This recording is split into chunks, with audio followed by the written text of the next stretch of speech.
Hello everyone and welcome to Don't Be Bored. Today I am joined by a whole host of board game fans and creators to tell you what is their best of the year 2024. With the twist, though, not to spoil their own lists, that this doesn't have to be a 2024 release, just a game that's new to them this year.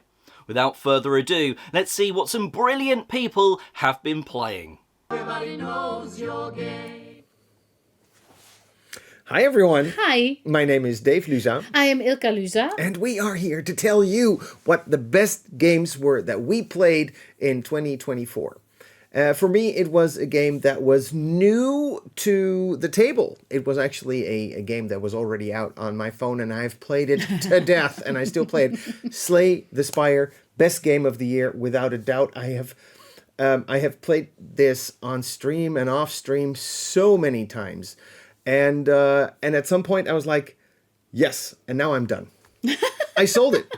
It's the best game of the year, and I sold it because I got so much out of it, had so much fun, and I thought I could continue. But you want to share the joy. But not only that, but I was like, I'm not continuing just because the game exists, and now I want to, because it's a game that you progress in, and it gets harder and harder until the point that it's no fun anymore, and I didn't want to get to the point where it's no fun no more. True, I get that. So, Slay the Spire, for me, best game of the year, but it has, I have topped out on it. But I'm still so excited for it.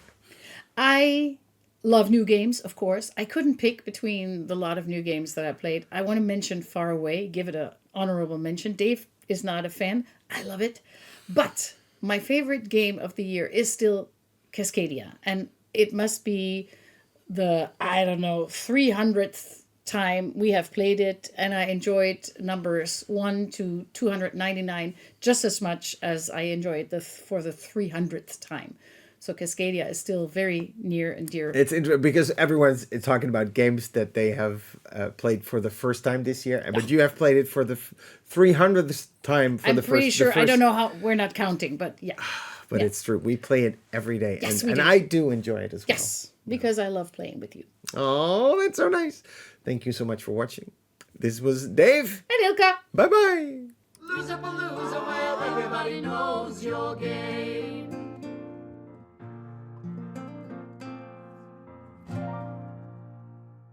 Hi, I'm Barb, MeeplePhD, and my favorite new-to-me game for 2024, there are a couple that are at the very top of the list, and I'm going to talk about the one I haven't talked about yet, and that is Creature Caravan. This is one that I was introduced to at the Dice Tower Retreat, and I picked it up the first chance that I had.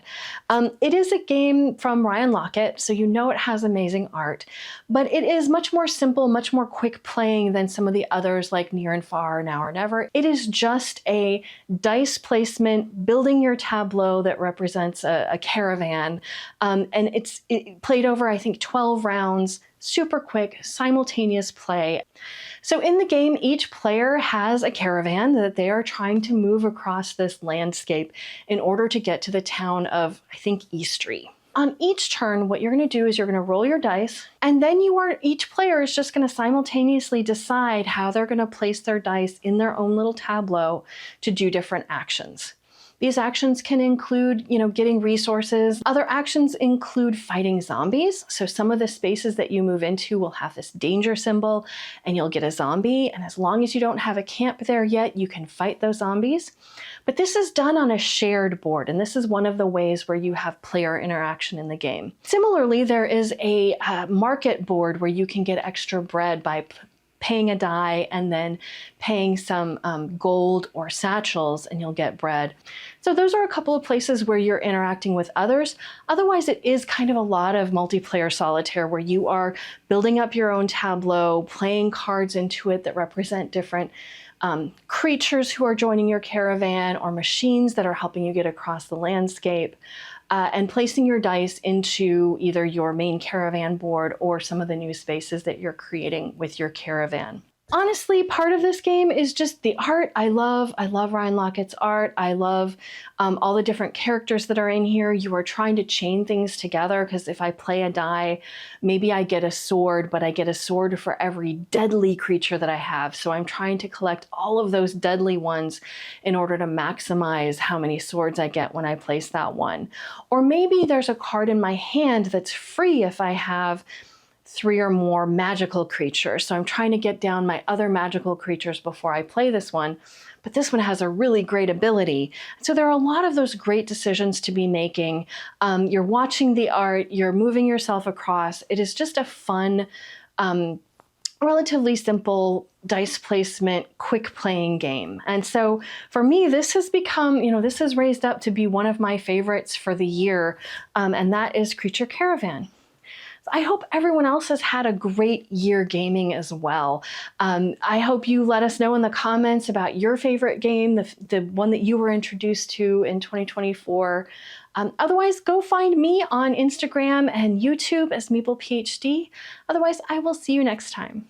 I'm Paul. I'm Devin. And we're the Dads and Dice. And my favorite game of 2024 was Sleeping Gods Distant Skies. I had such a blast playing through this campaign. I ended up putting in 18 hours. It was me and my wife. We started at the very beginning of the year, and we just had a ton of fun, right? We just had this awesome exploration map that we were just going through this entire land, fighting just different monsters, exploring caves, and just everything about it was just such a terrific time. All right, and mine was Ezra and Nehemiah. This game from Garfield Games, I just thought was so much fun. All the crunch of deciding how you were going to play your cards, in what order, building out your tableau, the different strengths of banners, focusing on different things, the trades, development, everything about it just blew me out of the water, and I love all of my plays. What is up? My name is Matthew McCack from Room 51, and thank you again to Oliver for letting me be on here once again for Best of the Year. My Best of the Year was Fromage by R2I Games. This is a beautiful game. It is stunning, and it has worker placement involved, and you're essentially making cheese in this game. It is so much fun. It's got this rondelle that's spinning, or it's not really a rondelle, but it's got this board that spins around, almost like a Lazy Susan, and you're placing your workers to complete certain objectives, and each slice of what looks like cheese, it has its own certain objective that you're trying to complete and get as many points as possible. And it's interesting because with this worker placement, there's permanent blocking in this game, and not a whole lot of worker placements do that, where there's permanent blocking in this game, but it works out so nicely. It's a competitive game, but it doesn't quite feel super competitive, where like it doesn't quite feel like oh man, I'm being blocked, or yes, I need to block this person. It kind of feels like you're doing your own thing, because you're just working with one sector until it turns back around, and then it's a new puzzle that you have to figure out because things have been blocked. I love this game. It's so good, it's quick, and it's great. So thank you again. My name is Matthew McCack from Room 51. I hope you have an excellent year. Ciao, my name is Alessandro, but you can call me Jucchee, and if you were hoping my favorite game of 2024 would be something brand new that just came out, super hyped, I'm sorry to disappoint you. In the top 10 of the new to me games in 2024 that I preferred, there are definitely a lot of newer titles that just came out in recent years, like maximum 4 or 5 years ago. But the top spot was occupied by a 2010 game called Dominant Species. It is a competitive Euro-style kind of game about spreading your species all over the earth and dominating territories. And what I love about this game, it is how streamlined it is, because you're basically gonna take the actions one after the other in a specific order. So in each round there are two phases, one where you're planning your second phase, your action phase, and you're basically booking some actions on the board. You're gonna have something between 4 and 6 actions to be able to book, and one after the other the players book action one at a time until they run out of action pawns. And in the second phase you're gonna be resolving all the 12 different actions one after the other in the order in which the players have have booked them. Since the actions are gonna be resolved from top to bottom very programmatically, you're gonna think, well, the game is just gonna run in a very deterministic way. Well, not really, because since there are gonna be like 20 actions taken in a whole round,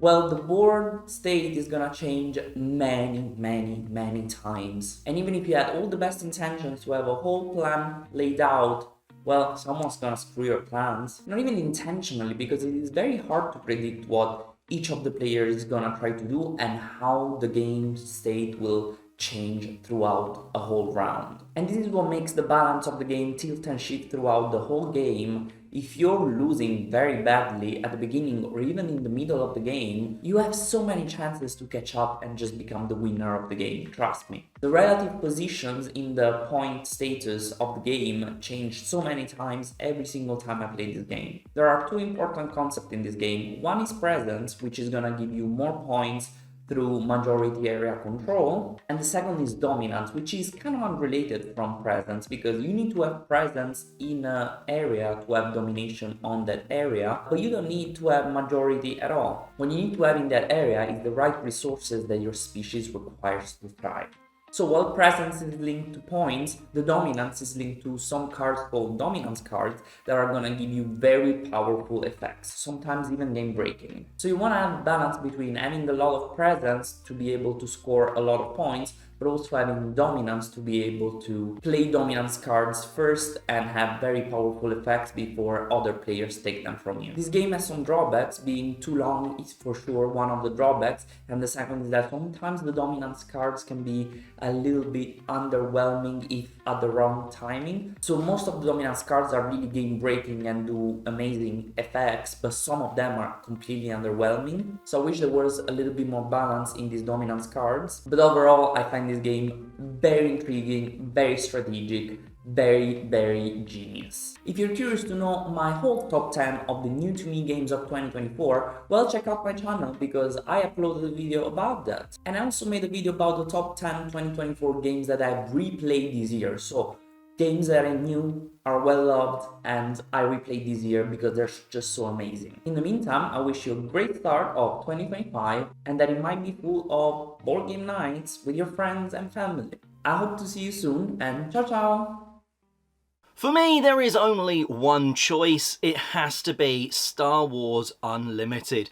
Not only is this the game that I have enjoyed the most in this last year, just the different matchups, playing it in various different modes, be that one-on-one competitive, be that multiplayer modes via the Twin Suns game mode, which is just so good.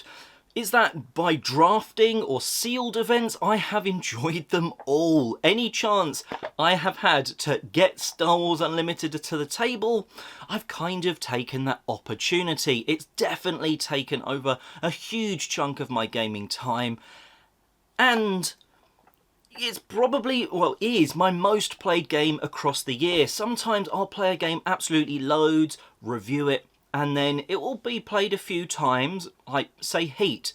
We played it so many times, and I've played it a few times since I've reviewed it, simply because I normally move on to the next game that I've got to review. Well, maybe it helps that there's 3 sets out, a year for this game, so this keeps being new, it keeps dragging you back in, but I've also just loved the matchups. Do you want to do Darth Vader versus Luke Skywalker? Do you want to do Yoda, but instead of, say, versus Count Dooku, which you could do, why not against Ahsoka? But you've got all these amazing different leaders and matchups. You've got the different styles. Are you going to be healing your base, putting bounties out on someone else? Are you the underworld, smuggling people in? Are you doing little tick damage to their units to take them down? Or are you plomping back down a big unit that's just going to wipe out your opponents? There's so much coolness with this. I've never dived into a CCG or something like Magic or anything anywhere near to this level.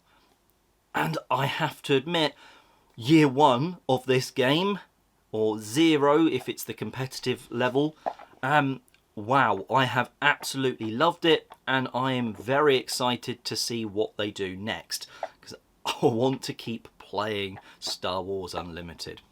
but that is my most played and favourite game of the year, Star Wars Unlimited. Hello, Don't Be Bored Gamers. From Amsterdam, we wish you happy holidays filled with plenty of board games to amaze, challenge and delight you. At Board Game Ninja, we specialize in high-quality explainer videos and other content, and there was a high number of really good games that came out this year. One game that we love and had the privilege to explain and that we played for the first time this year was Far Away. We love the back-to-front programming in this game, where you work towards the decisions that you made earlier in the game in order to score points. The theme is cute, the mechanics are refreshing, and it makes for a pleasant time with your friends around the table. A game that we are looking forward to playing in the new year would be Clank Legacy 2. We loved the first season, and the second one promises to be bigger, better, and even more epic. Our review of Clank Legacy 2 will have to wait until after we have played it. For now, we would love to hear what you think of it. Lots of board game love from Board Game Ninja, where you go to have your favorite games explained to you and your fellow players. Amsterdam out.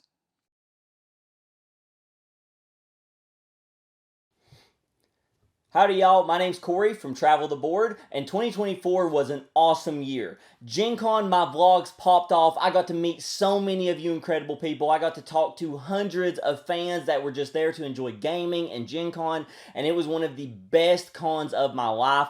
I appreciated everyone so much. So many incredible games came out at Gen Con, so many incredible games this year, but I'm here to talk about one of them. My favorite game of 2024 was SkyTeam. SkyTeam, of course, it won the Spiel, the biggest award in gaming. It's a fantastic game that I hope so many of you got the chance to play.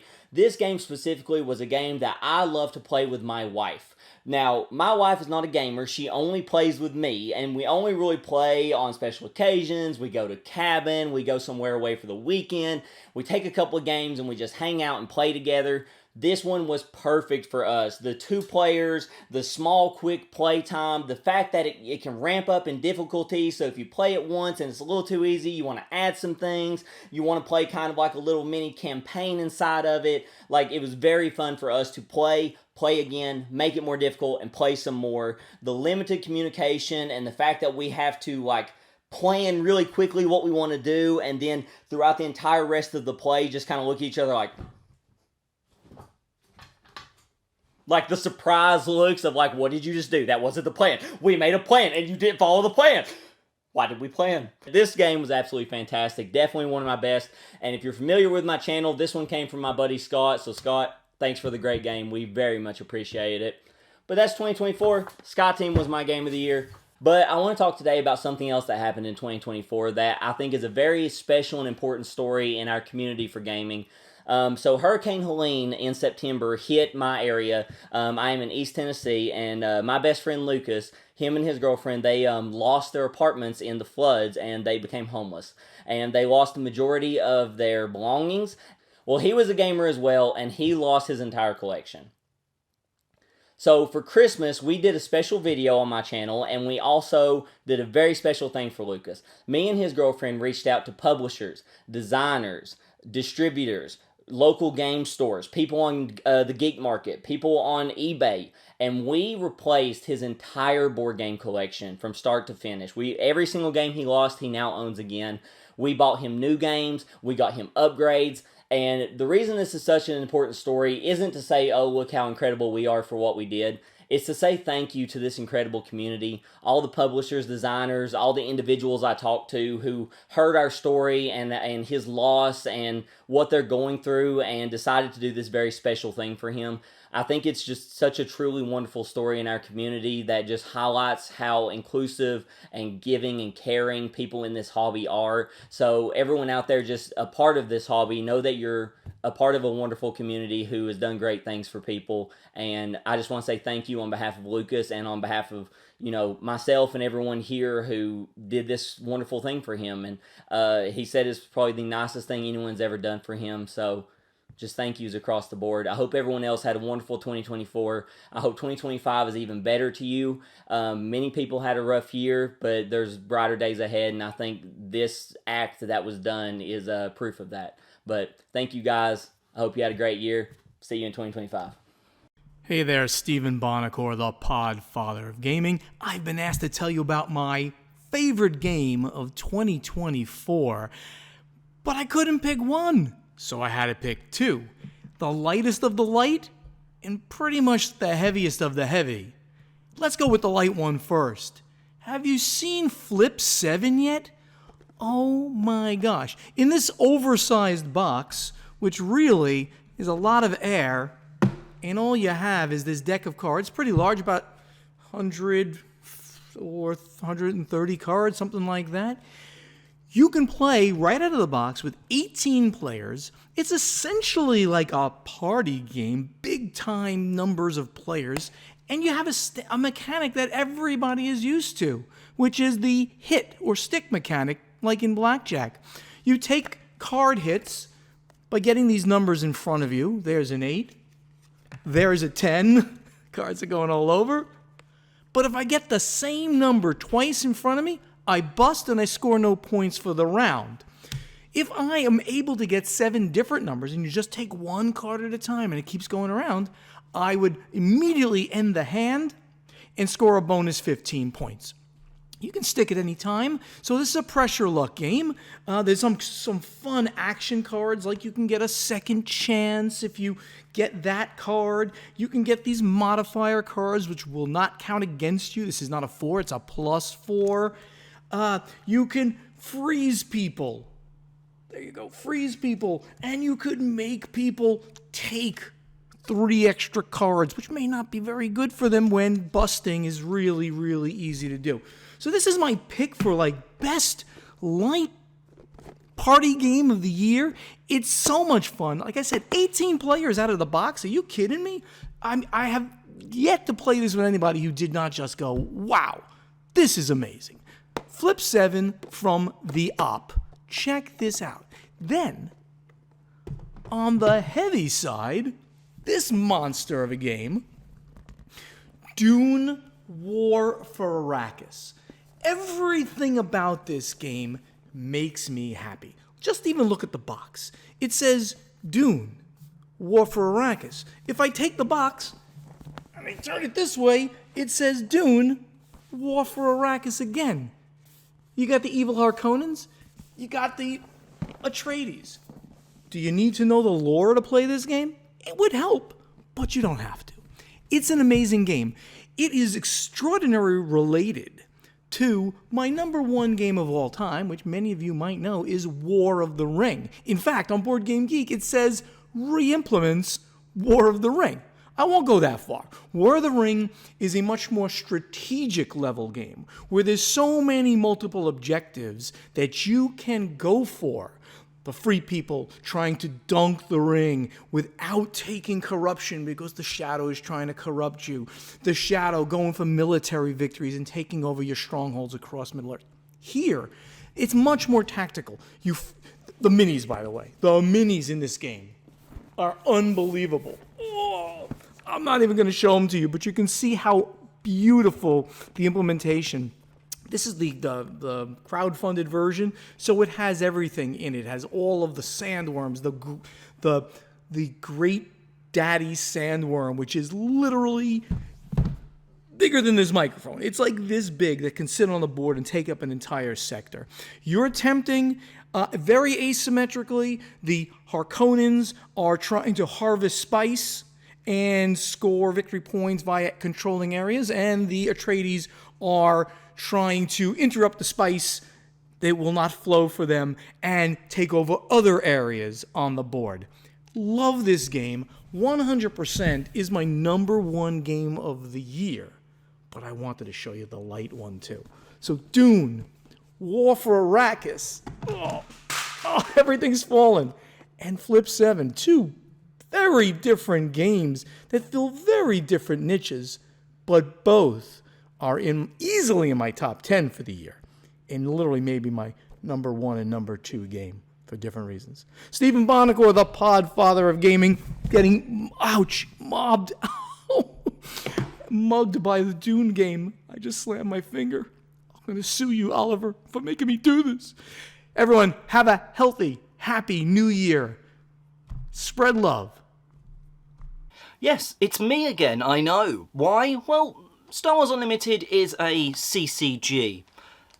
This is a board game, though, that I can really recommend. Seaside is probably one of the ones that's really grabbed me the most after a slightly rocky start. I saw this game and I wanted to play it. It sounded cool. It's got these lovely wooden tokens that you pull you draw some out, and I liked the idea of that. And then when I played it for the first time, the first round or two round the table, I was a bit like, ooh, okay, not as free-flowing as I thought, the sea might be. And then each round, oh, that's what that ability does. That's what this ability does. And wow, absolutely love getting this one to the table. For me, it's a bit like Love Letter, where on your turn there's maybe loads of things you could do depending on what you've got, but you've actually just end up between a choice between two things, which is normally score in one way or take another turn. And, well, you kind of can push your luck in this game, trying to get some more crabs in the middle before you score them, that sort of goodness. It's a bit also like Sea Salt and Paper from a year or two ago, where it's like, oh, there's a number of abilities, but once you've kind of got them all in your head, super quick round the table. And I don't think people are playing this one enough. I really think you should give Seaside a go, just because it's, once you've got the 6-7 different powers of things that can trigger on your turn in your head, it's an absolute blast and breeze round the table. And it doesn't hurt. It's got really nice components. Chunky, like, wooden chips. Oh, tokens. Big poker chippy wooden poker chip token things. Doesn't hurt it. That's Seaside. Anyway, let's see what others have picked.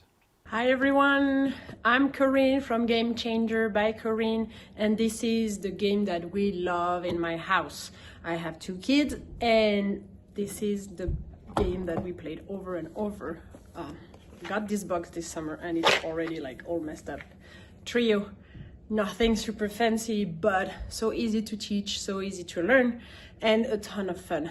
My kids from 5 to 9 years old were able to play with probably grandma, grandpa, multi-generation.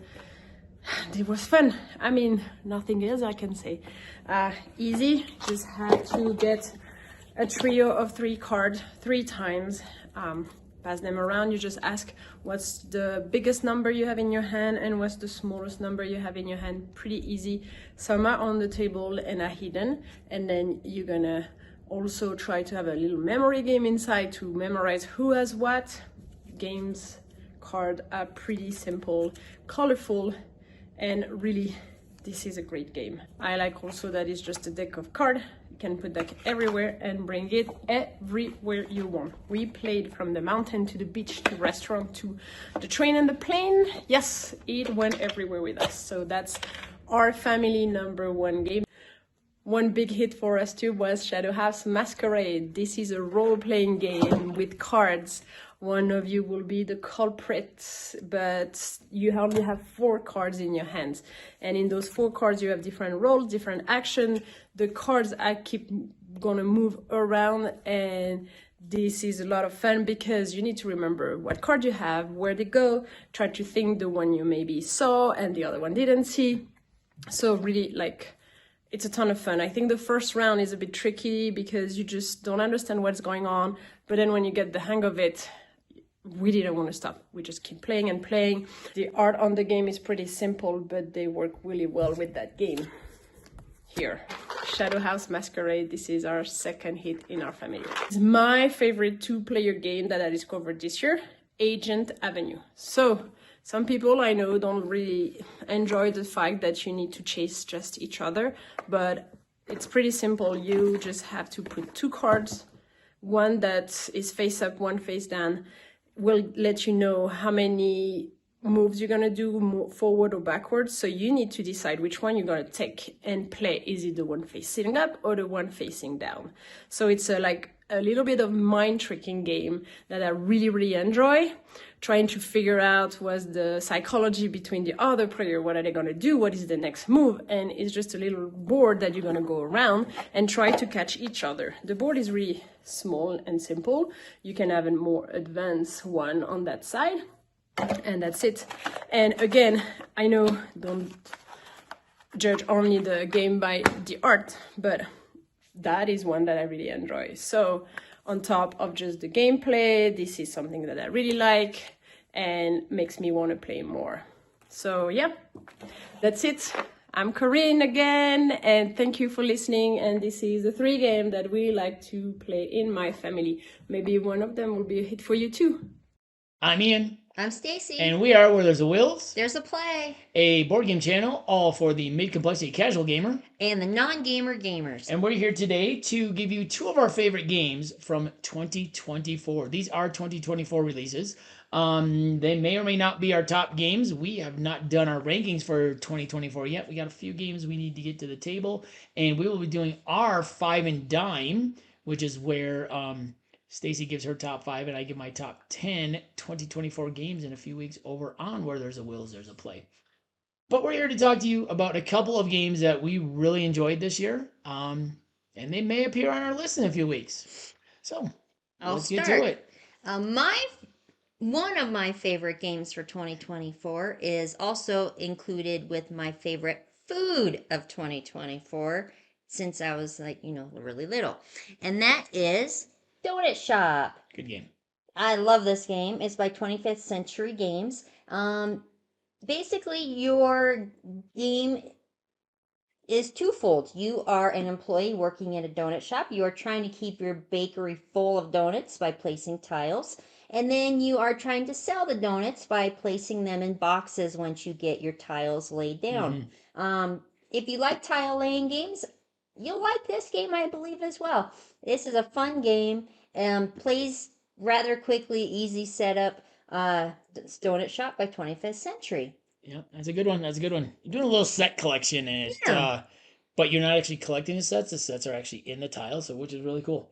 Mine is one that kickstarted a couple years ago and delivered earlier this year, a couple months ago, and we got it to the table just a couple weeks ago. We do have an initial impressions and a live stream where the producer or the production company actually joined us live to make sure we were, clarifying things. And this is a game that I've not heard a whole lot about, other than the fact that it actually appeared on 3 of the Dice Tower's top 10 lists during their Winter Spectacular, and that is Survival of the Fittest. Yes, we have the deluxe Kickstarter version, so this is a bit heavy. So we have all these really nice miniatures in there. Survival of the Fattest is a worker placement game where you are collecting different foods, but also some recipes that you're trying to make. You're working over 12 rounds over 3 seasons. In between every 4 rounds is a phase where you can feed your animal. You're working as a different animal. What you need to do is you need to feed your animal. Each animal has a certain ability, but when you feed them, they also have an extra power that you can do. You are either collecting things, foods from one area or trading them. You're collecting recipes from another area, or you are going and foraging where you can get many, many things. You have a certain number of cards in your hand. It's 5 unless you have some abilities which allow you to have more. When you have a certain number, you can stash them in your thing. One thing I really find interesting about this game is once you stash the cards, you can't look at them unless you have an ability that allows you to. So when you get to that reset phase in between seasons, you are really hoping that you stash the right food so you can not only feed your animal, but you can also fulfill some of your recipes. So I really like that aspect of it. And in order to stash, you have to have them actually in your hand, not face down in your deck. So a lot of really cool mechanisms in this game. You can also, some of the recipes, if you make them directly from the marketplace, you can get some special abilities, which are also really fun. So that is Survival of the Fattest by Dirty Rascal Games. Like I said, we do have a full playthrough live stream of this where Dirty Rascal Games did join in with us over on our channel. That was just a couple of our favorite games. Two really great games that I think we both really enjoyed. I did play Survival of the Fattest solo as well, and it has a really great solo mode. So two of our favorite games from that came out in 2024, and if you like this, join us on our channel, and we have lots of end of the year lists starting here soon. Actually, we'll probably have one up by the time this posts. So once again, I'm Ian. I'm Stacey. And we are Where There's a Wills. There's a play. We'll see you next time. At the table. And well, that wraps us up. I want to say a huge thank you to all of the people that have been on today's show. It's been an absolute blast for me putting this together, seeing their clips come in and seeing their choices of what they've played. Some have surprised me, not necessarily because I thought, oh, that's a terrible game, but more, oh, I hadn't heard much about that. Oh, that's cool that someone's really enjoying that. And maybe one or two of them will sneak onto my wish list to purchase in 2025. Hopefully you've also found out about some cool games that maybe you hadn't heard of, or you had but were on the fence about, and maybe you've gone one way or the other. Let us know in the comment section below what your best of the year 2024 was, and while you're going down to comment, check the description box, because everyone that's been on today's show, next to their timestamp, that's going to have a link so you can go and check out either their socials or their channel and find out a little bit more about them. Spread the love, subscribe here, subscribe wherever they are, and well, I hope you've had a fantastic year, not just in gaming, just in general, but here's to a brilliant 2025. Thank you for watching.